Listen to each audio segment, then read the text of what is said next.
The Residential Property Survey, published each quarter by National Australia Bank, always has revealing information relevant to real estate across the nation. And the latest quarterly edition has information that illuminates some of the key issues in residential real estate. One is its survey of industry professionals on the barriers that are preventing the construction of new housing amid the worst housing crisis in the nation's history. Now, this finding confirms my view that the biggest single issue preventing solutions to the housing shortage and the biggest single factor in the lack of housing affordability in Australia is the incredibly high cost of building new dwellings. The official data shows that the median price for new home sites in our capital cities is now around $420,000, and the average cost of building a new house is $530,000. And that means it's getting close to $1 million to create a new house and land package in our capital cities. Now, in the NAB survey, 71% of survey respondents said that construction costs were the main hurdle to starting new housing developments. Now, when you understand that between 40% and 50% of the cost of creating a new dwelling is taxes, fees and charges at all three levels of government, you realise that government is the single biggest cause of the hideously high cost of building new homes in Australia.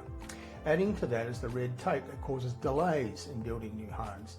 In the NAB survey, 62% said delays in getting approvals to build homes was a major issue preventing new housing supply being achieved. The recent report from the Productivity Commission found that the residential construction industry is half as productive as it was 30 years ago. That means we are building homes twice as fast in the 1990s compared to now. And the report blamed bureaucracy as the biggest factor.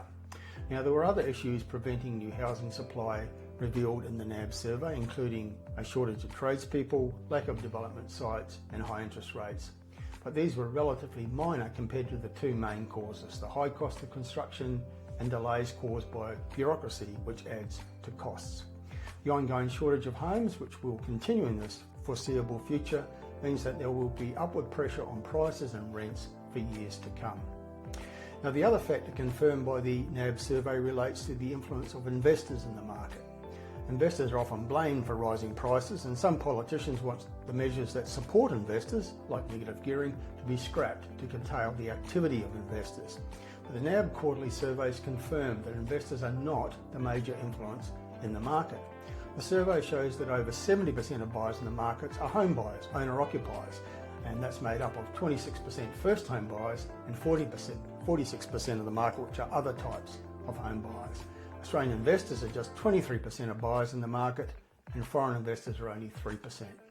So, in round numbers, 3/4 of buyers are home buyers and 1/4 of them are investors.